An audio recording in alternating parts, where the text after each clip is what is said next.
They took us,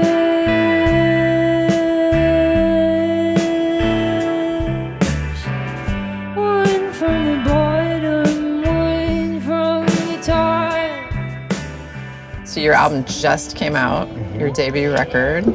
So tell me how it came to be, because I know you had some Bandcamp singles and you're just sort of out in the world like everybody is when they start out. Yeah. So how did you get here? We put a few singles out with different like smaller indie labels, and I feel like the goal has always been to record a full-length record, but we didn't really want to do the crowdfunding thing. We kind of like wanted to wait on that, so we kind of just toured our way through, and then this band kind of amalgamated.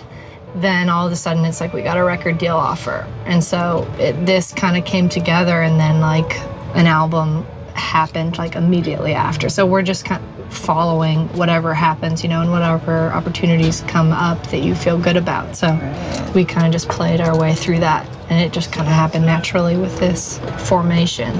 Did you guys have the album ready to go when you got the offer? You were like, oh boy, we have an album in us for sure. A few songs came out after the record, like the deal and like the legal and the business stuff started happening. More songs happened afterward that made their way on, but yeah. Cool. The bulk of it was there.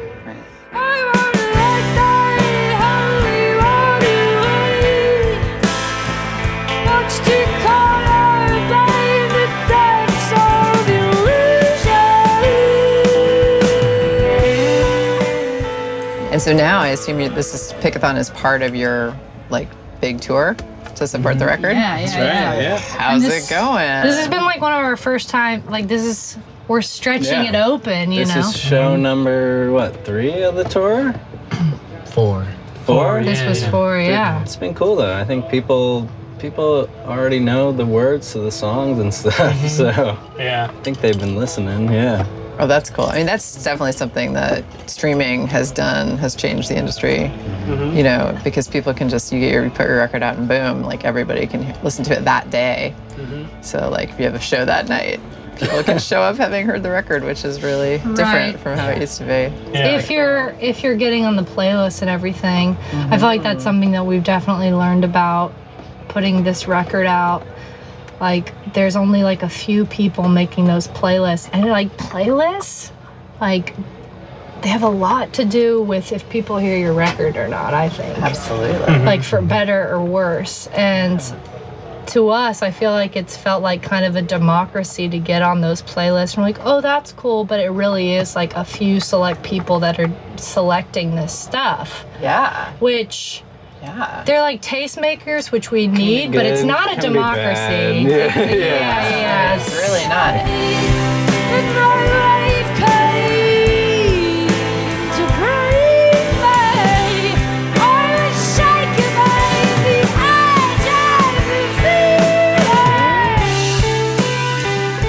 So, are you guys already like thinking about album number 2, or are you still just like we're right in the middle of this?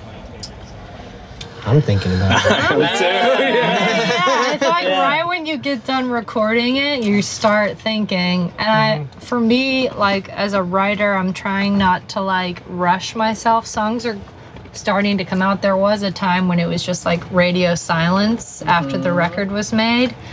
But I think that that's okay. I think sometimes like songwriters, like there's just a constant pressure to feel like you always need to be producing something. But I think a big part of the writing process is also not writing for a second.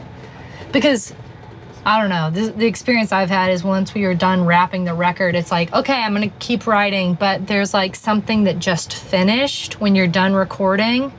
And I'm not gonna write that same record again. It's like, you start looking for something else, and so a digging process happens, and that can sometimes, you have to give that time to kind of like, marinate. For sure. Some ideas, like the seeds get born on tour. I feel like that's what happens a lot. Tour creates like this momentum that can be kind of musical, and then you get home and you're like, it comes out, like, for me anyway, once we're back.